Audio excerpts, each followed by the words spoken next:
Hai guys, selamat datang lagi di TCH ya, atau teman cerita hantu Indonesia, dimana selama bulan Januari ini teman ceritanya tuh spesial mengenai keberagaman hantu-hantu yang ada di Indonesia yang unik-unik yang jarang nih kita dengar. Ternyata ada ya hantu begitu namanya. Karena di video TCH yang pertama kemarin itu kan kita udah curhat panjang lebar ya masalah kenapa kita mau bahas ini, terus masa kenapa backgroundnya begini. Jadi sekarang langsung aja yuk kita bacain cerita dari teman kita namanya Bowo tapi kagak pakai TikTok. Lah, buat TikTok, apa kabar tuh orangnya? Baik ya? Dulu aja pada ngata-ngatain, sekarang pada main tuh TikTok berjamaah. Ya emang makanan paling enak itu apa? Jilat ludah sendiri. Nah, di sini Bowo itu mau menceritakan pengalamannya sewaktu dia baru aja menikah, alias menjadi pengantin baru. Tapi kita bukan mau ceritain apa malam pertamanya, kagak. Ya otak lu kayak Ariel di TCHI kemarin. Karena di sini pernikahan yang harusnya diliputi suasana bahagia itu berubah menjadi mencekam dan malah mengancam. Loh, kok bisa? Nah, kejadiannya itu terjadi sewaktu Bowo baru aja menikahi Arum namanya, gengs. Dimana Arum itu merupakan junior di kampus. Jadi mereka cinlok di sana udah. Singkat cerita, setelah memutuskan untuk menikah, orang tua dari Arum ini meminta kalau pelaksanaan pernikahannya nanti itu di kampungnya Arum di daerah Jawa Tengah. Karena kan kalau namanya pernikahan itu lebih ke acara si perempuannya ya, apalagi Arum ini anak tunggal. Namun, karena Bowo sama keluarganya itu kebanyakan ya adanya di Jakarta, akhirnya mereka sepakat tuh untuk melaksanakan akad nikahnya sih di Jakarta dengan beberapa adat Jawa yang memang dianggap penting-penting aja gitulah, kagak usah ribet-ribet. Macam apa siraman, midodoremi ya namanya ya. Tapi kita kurang paham midodoremi tuh ngapain sih? Si Bowo kagak jelasin, cuma nulisin tuh midodoremi begitu. Buat kalian yang ngerti boleh komen di bawah ya. Terus abis itu udah langsung besoknya nih mereka pergi ke kampungnya Arum untuk melaksanakan resepsinya. Sekaligus tilik besan gitu nyebutnya. Apa sih, kayak ngunjungin besan. Karena kan tadi memang orang tuanya Arum ingin pestanya tuh diadakan sesuai adat yang berlaku di tanah kelahirannya Arum. Yaudah, pokoknya kan berarti mereka melaksanakan akad nikahnya tuh di kediamannya Bowo. Habis itu semua keluarga besar tuh berangkat ke kampungnya Arum ya. Tapi dari awal keluarganya Arum juga udah hadir nih akad nikahnya. Ada orang tua sama pamannya Arum tuh sebagai saksi. Sedangkan kerabat sama saudara-saudara semuanya ya di kampung di sana pada nyiapin pernikahannya. Sebenarnya ada cerita nih, gengs. Sebelum mereka benar-benar melangsungkan pernikahan tersebut. Dimana dari awal nih orang tuanya Arum tuh udah wanti-wanti mengenai perhitungan weton atau tanggal pernikahan mereka yang dianggap apa ya? Kurang bagus, nak. Karena ya orang tuanya Arum dan di kampungnya sendiri di sana tuh masih kental banget mengenai adat perhitungan weton-wetonan begitu. Yang dipercaya kalau misalkan tanggalnya nggak pas, nggak bagus, nanti bisa bawa sial. Dan berimbas nggak cuma ke pengantin aja, tapi bisa sampai terus ke keturunannya, gengs. Cuma masalahnya, pertama Arum ini kan jatuhnya udah lama tinggal di perkotaan ya, gara-gara kan dia kuliah. Itu dia jadinya apa? Mengedepankan hal-hal yang logis aja udah. Sedangkan si Bowo lah, apalagi si Bowo kagak percaya di begitu-gituan mah. Yang jadi pertimbangan paling kalau anak sekarang apa sih? Nyari tanggal cantik. Kayak kemarin bulan Desember ada yang ngeh gak? Kalau misalkan kalian kemarin nikahnya tanggal 23, berarti nanti tulisannya 23, 12, 23. Jadi kayak 231, 23 begitu. Cantik tuh. Kayak nomor kan zaman dulu kita kalau beli nomor HP cantik mahal-mahal banget ya. Atau kalau dirasa aduh tanggal cantik udah banyak banget nih orang kawinan semua tanggal segitu. Ya ada nanti tamu undangannya bentrok. Ya udah deh tanggal bagus lainnya tuh yang pasti-pasti aja, kalau nggak 25 tanggal 1. Kenapa begitu? Karena itu tanggal gajian. Biar angpau dari para tamu undangannya pada gede. Kagak usah udah mikirin weton-weton ribet amat ya. Yaudahlah ya nih, pas mereka semua berangkat tuh naik kereta, abis turun di stasiun tujuan, mereka masih harus naik mobil lagi tuh, nyewa mobil. Karena desanya ini memang desa yang di pedalaman banget. Jadi nggak ada kendaraan umum juga di sana, total 7 mobil sampai iring-iringan. Tapi waktu itu kebetulan mobil yang ditumpangin Bowo, supirnya udah tua dan kayak ngantukan gitu, gengs. Karena katanya dia habis minum obat kayak obat flu gitu yang ternyata efeknya ngantuk. Ya si bapak mau nyetir ya mungkin sakit kali ya. Ya berarti kan itu bahaya. Akhirnya Bowo memutuskan untuk ya udahlah saya aja pak yang nyetir, nggak apa-apa. Toh mereka semua kan iring-iringan ya, ngikutin mobil depan aja udah, jadi kagak mungkin nyasar. Di dalam itu pokoknya ada si Bowo, ada si supir, bapaknya Bowo, ibunya Bowo, sama ada 2 adiknya Bowo. Tapi itu tadi masih masuk ke dalam hutan. Nah ketika udah masuk nih, itu matahari juga sampai nembus tuh sedikit karena saking lebatnya. Mobil-mobil yang di depan tuh menyalakan klakson 3 kali, tin tin tin tin. Diikutin juga sama mobil-mobil belakangnya, tin tin tin tin. Bowo bingung, apa yang pada klakson sih, berisik amat gitu kan di tengah hutan lo, klakson ada apaan? Orang nggak ada apa-apaan, dilihat aman-aman aja. Ya mungkin itu cuma mau ngasih tahu kalau ya memang tanda semuanya aman-aman aja ya. Akhirnya Bowo ikut-ikutan dah tuh, tapi ngelaksanain cuma sekali, tin, udah gitu doang. Tiba-tiba si Bowo ngeliat nggak tahu itu anjing atau itu rubah, pokoknya lewat sekelebat cepet banget, sok gitu di depan. Ya otomatis langsung berhenti. Dan mobil yang di belakangnya juga ikut ngerem. Pada nanyain kan kenapa, Wo? Itu tadi ada hewan lewat gitu cepet banget, tapi nggak tahu itu apa. Semua kayak heran gitu ngeliatin, nggak ada apa-apa. Kok si supir tuh yang ada di sebelahnya gitu kan langsung bilang, udah mas lanjut aja nih, takut ketinggalan sama mobil depan. Akhirnya mereka jalan lagi tuh sampai ngeliat kayak ada gapura kayu itu dengan tulisan Sugeng Rawuh, yang artinya selamat datang. Dan di bawahnya kayak ada ukiran huruf aksara gitu, kayak tulisan Jawa kuno lah, gengs. Lagi-lagi pas melewati gapura itu semua mobil ini ngelakson 3 kali, tin tin tin tin. Tapi di situ Bowo nggak ngelakson karena Bowo mungkin di situ mikirnya itu tanda buat orang desa di dalam itu tahu mereka udah sampai. Ya kan udah diwakilin, udah rame klakson, ngapain dia juga harus klakson. Mereka langsung parkir tuh di sebuah tanah lapang yang kelihatannya di situ biasa buat anak-anak main bola kali ya, soalnya ada gawangan bolanya gitu. Nah pas turun dia langsung ketemu sama si Arum yang sedari tadi di belakang tuh semobil sama orang tuanya Arum, beda mobil mereka kan. Si Arum nih bilang, mas, kata bapakku kamu tadi harusnya ikut ngelakson. Loh, kenapa emangnya kok gitu? Ya kamu tahu sendiri bapakku kan masih suka percaya yang hal gitu-gitu. Katanya kalau bertamu atau lewat tempat sepi itu harus klakson 3 kali gitu buat permisi. Ya kan aku nggak tahu, kamu lagi nggak brief aku dulu. Ya udah selama di sini ikutin aja ya apa yang dilakukan orang-orang daripada ntar jadi omongan. Mereka jalan nih akhirnya sampai di rumahnya Arum. Rumahnya sih sederhana dan sebenarnya nggak cukup untuk menampung tamu-tamu dari Jakarta nih. Jadi akhirnya mereka bagi tuh, ada yang tinggal di rumah tetangga-tetangga sebelahnya. Karena di sana tuh beberapa ya kekeluargaan banget, gengs. Acara pernikahan mereka pun itu dibantuin sama tetangga-tetangga semua. Kayak bikin dapur umum gitu buat ngodok makanan pestanya. Dan karena konteksnya Arum sama Bowo kan kemarin udah akad nikah, udah resmi dong jadi suami istri. Dan di kampung itu kan cuma mau ngadain pestanya, resepsinya nih. Ya akhirnya mereka ditempatkan sekamar tuh. Ya memang itu adalah kamar Arum di rumahnya dia. Yang ternyata di dalamnya udah dihiasin tuh kayak ada bunga-bunga segala macem. Nah di situ bapaknya Arum ngasih kayak apa sih? Buku panduan pengantin baru yang isinya apa kayak doa-doa sewaktu mau melakukan hubungan, doa-doa setelah malam pertama, dan hal-hal mengenai pernikahan begitulah. Kita juga baru tahu guys, ternyata emang ada tuh doa-doa kalau mau berhubungan, salah satunya harus baca surat Al-Ikhlas. Sama ada doa berhubungan intim juga nih. Ya tapi kan itu kalau udah muhrim. Percuma kalau lu belum muhrim baca doa begitu, tetap aja namanya zina. Yo, bisa-bisaan dan alasan lu. Ya disitu kan sama Bowo diterima aja walaupun agak awkward nih. Cuman yang nggak dia baca juga, udah langsung aja ditaruh di kamar. Bapaknya Arum juga sempat bilang ke Bowo supaya azanin kamarnya yang akan mereka gunakan sebagai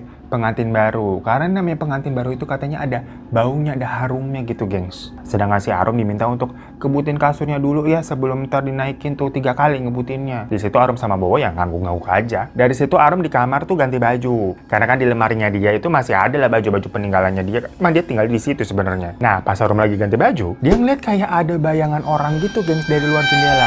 Jadi jendelanya itu kan ketutup korden ya. Ada siluet gitu. Karena takut diintip kok ada orang, kan dia mau ganti baju nih. Jadi si Arum ngecek tuh buka kordennya, tapi ternyata nggak ada siapa-siapa. Pas ditutup lagi kordennya, benar siluetnya emang udah hilang, udah nggak ada. Ya udah dia ganti baju tuh, nyopot bajunya gitu kan. Pas udah dicopot, siluetnya ada lagi. Dan kali ini kayak ada tangannya gitu, gengs, gini.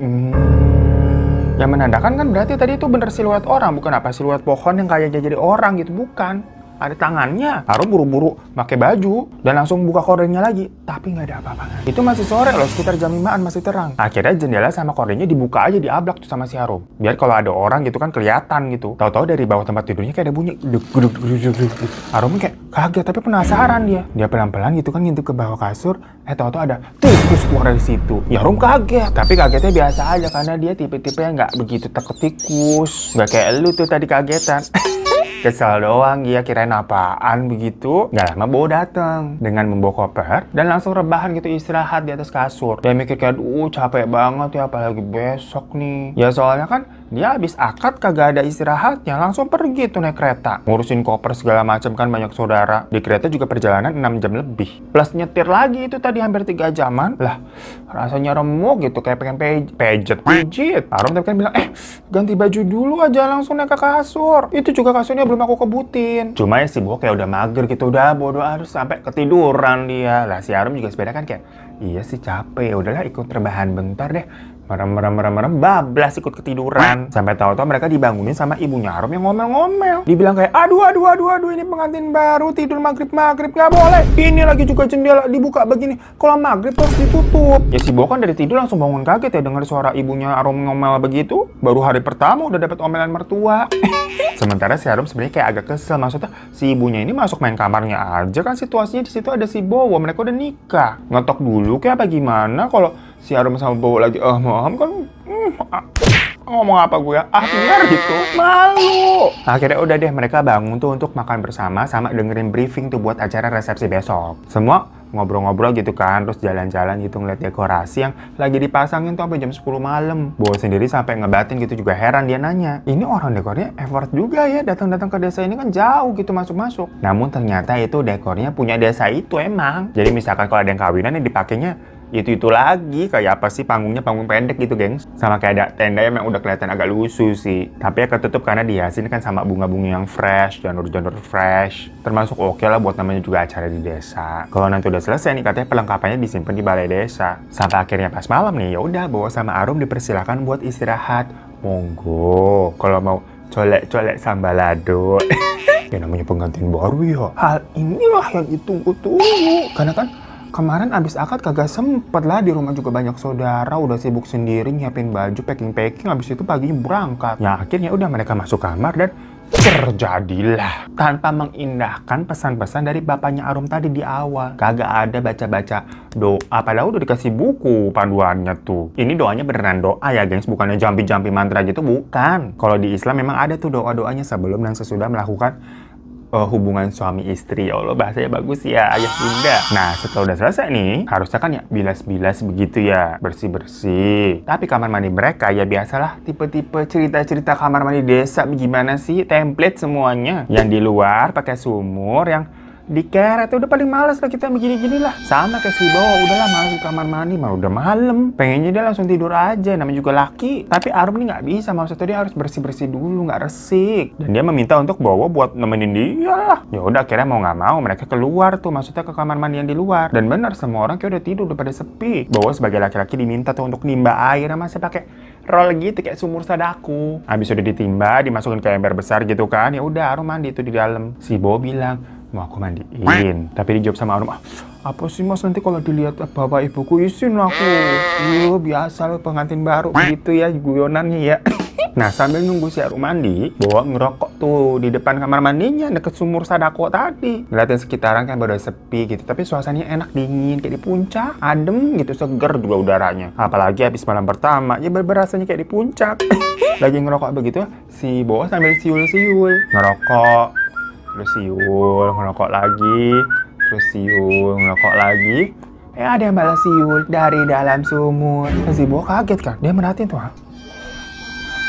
Tapi dalam sumurnya kan gelap. Itu tadi suara yang menggema dari dalam apa gimana gitu kan. Tapi kalau menggema kok delay alias jeda. Orang tadi udah siul, ngerokok gitu kan, baru ada siul lagi dari dalam sumur. Bowo langsung diam tuh, jiper dia gemeteran, ngeliat kanan kiri gitu kan. Tahu-tahu dari dalam kamar mandi si Arum itu bilang, "Mas, jangan siul malam-malam." Bowo balas, "Iya enggak kok udah." Ya si Bowo kan emang udah langsung diam pas tadi dengar ada suara siulan dari dalam sumur ya. Dia matiin rokoknya tuh, udah mau habis juga kan.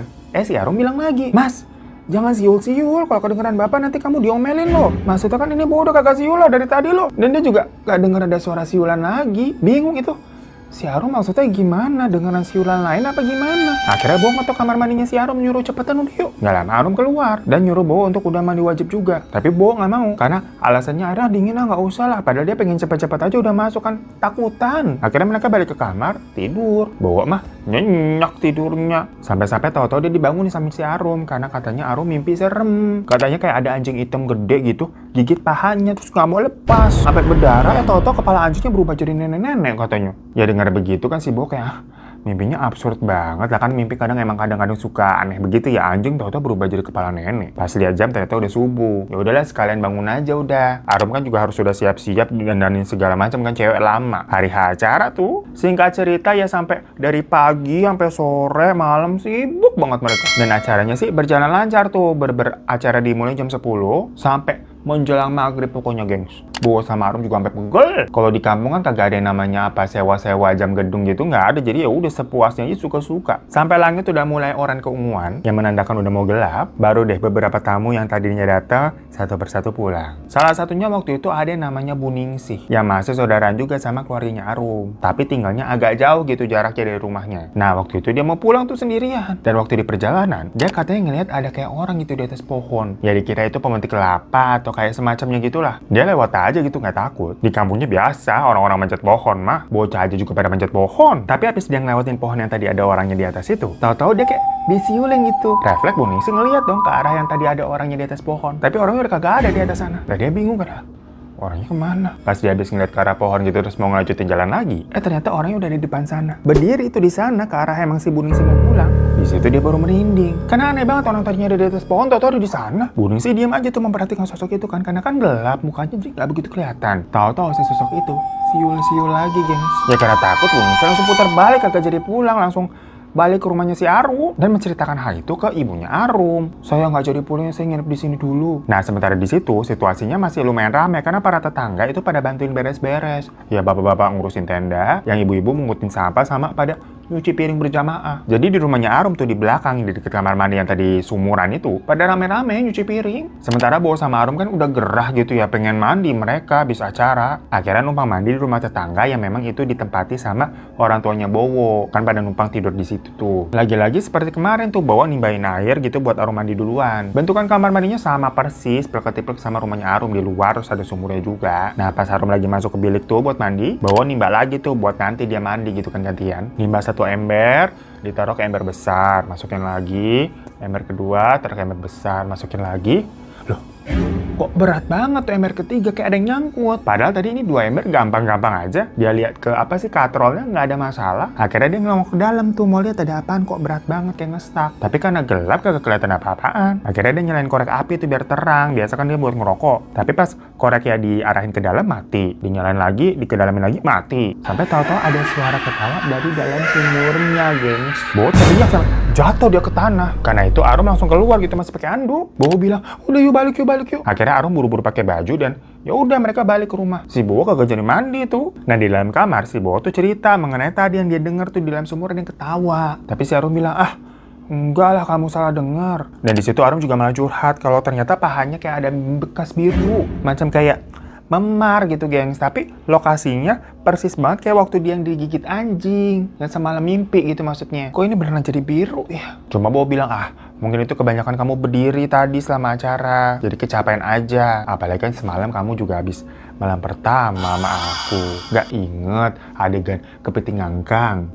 Dia kali ya pikirnya si Arum gitu kan. Karena kan dia juga baru pertama kali masih ting-ting, apa ya jadinya biru-biru. Akhirnya setelah jam 10 ke atas, ibu-ibu yang tadi pada nyuci piring tuh ya udah balik ke rumah masing-masing. Tapi piring-piring masih digeletakin di sana tuh buat ya dikeringin sama ada yang belum selesai. Habis banyak banget sampai panci-panci gitu kan buat masak. Cuma di situ kesempatan buat si Bowo mandi, udah kagak ada orang. Bapaknya Arum udah bilang, kamu jangan mandi malam-malam, nggak baik. Ya Bowo kan juga tahu emang katanya kan nggak boleh malam-malam bisa rematik. Tapi ya gimana, tadi kan mau mandi di rumah tetangga ada gangguan begitu. Ya udah tuh akhirnya si Bowo mandi kan biar.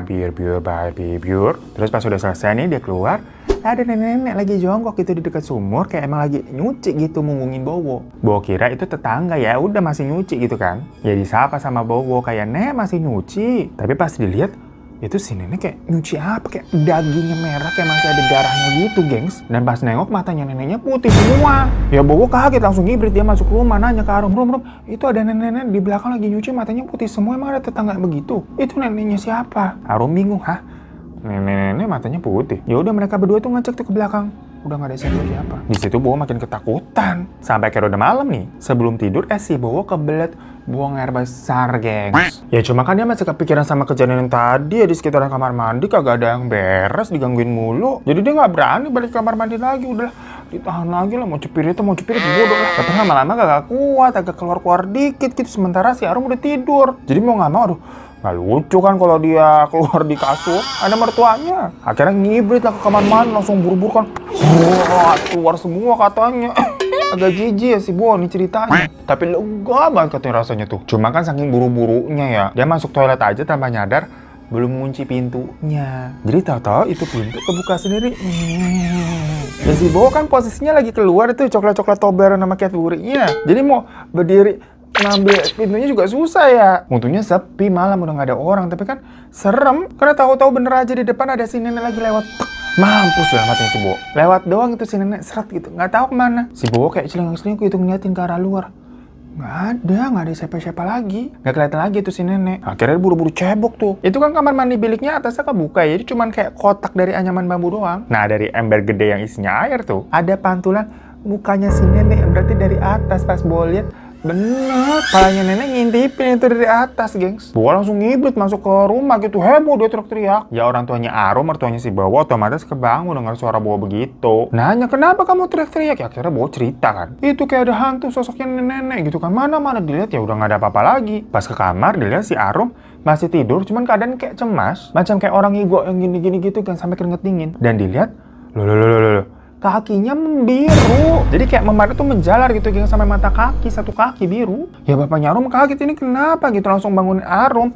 Arum bangun tapi kayak udah lemes gitu, kayak setengah sadar gitu. Pas dicek, ini kenapa bisa memar gini? Si Bowo langsung spontan ngomong, aku orang ninja kayak apa-apa pak. Maksudnya si Bowo yang bilang dia tidak melakukan KDR, takutnya dituduh gitu kan, biru-biru dikira dipukulin apa gimana. Tapi ya bapaknya Arum yang melihat seperti itu merasa kayak ini bukan disebabkan oleh sesuatu penyakit. Apalagi mendengar cerita Bowo tadi tuh yang katanya ngeliat sosok nenek-nenek di belakang. Dan hal seperti itu ternyata juga pernah kejadian di desanya itu, gengs. Akhirnya dipanggilin tuh kuncen sana. Yang pas dilihat sama si kuncennya bener aja. Ternyata hal tersebut akibat satu makhluk yang disebut anja-anja. Ya memang di sana masih dipercayai adanya bersemayam tuh di sekitaran wilayah desa itu. Wujud dari anja-anja ini katanya selalu berubah-ubah, gengs. Yang mana mungkin yang dilihat sama si Bowo sama Arum ya. Kalau Arum kan di mimpi tuh itu sosok nenek-nenek. Tapi kan tadi dibilang kejadian tersebut tuh ternyata itu bukan hal yang pertama. Udah pernah. Dulu sama kejadiannya nih. Ada pengantin baru, perempuannya biru-biru sampai nggak selamat. Ya waktu itu suaminya bilang ngelihatnya ada kayak kelelawar besar. Karena memang ternyata makhluk anja-anja ini itu suka banget menghantui pengantin baru. Karena namanya pengantin baru itu ada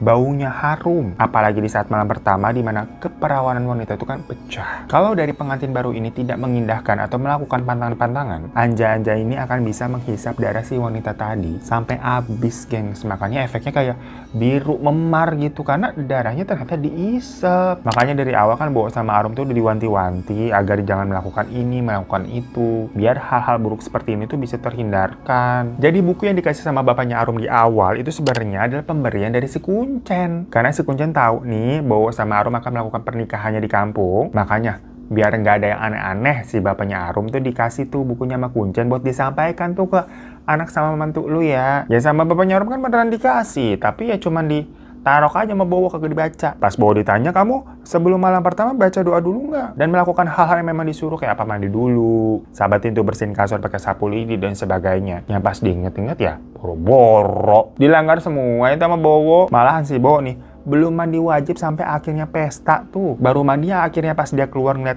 ada nenek-nenek nyuci. Memang kacau nih si Bowo nih. Sampai akhirnya juga disinggung nih masalah tadi apa weton acara pernikahannya kan memang dari awal dibilang kurang bagus tanggalnya. Terus waktu datang juga ke kampung si Bowo kagak pakai klakson tuh. Sampai si Bowo yang merupakan pengantin nyetil mobil sendiri. Yang ternyata hal-hal seperti itu apa ya, semacam pantangan nggak boleh. Yang jadinya membuat anja-anja yang mungkin dari hutan tuh ngikutin mereka. Gara-gara dari awal si Bowo ini udah melakukan pantangan-pantangan dari hutan masuk ke desa ya udah diikutin. Pada kejadian itu semua kan bapaknya Arum ada di sana, tahu memang Bowo melakukan hal-hal seperti itu. Terusnya lagi pas baru sampai ada adegan juga kan sempat-sempat tidur sampai maghrib dengan keadaan jendela terbuka yang membuat anja-anja lebih mudah tuh masuk ke kamar mereka. Karena biasanya dampak dari anja-anja itu sekitar 24 jam setelah wanita ini melakukan malam pertama dan kayak di antara mereka berdua ini melakukan pantangan gitu. Habis diisep 24 jam kemudian biasanya bisa lewat. Jadi kan waktu itu habis mereka malam pertama dengan segala pantangan-pantangan yang mereka lakukan ya. Paginya terus acara, malamnya ketahuan tuh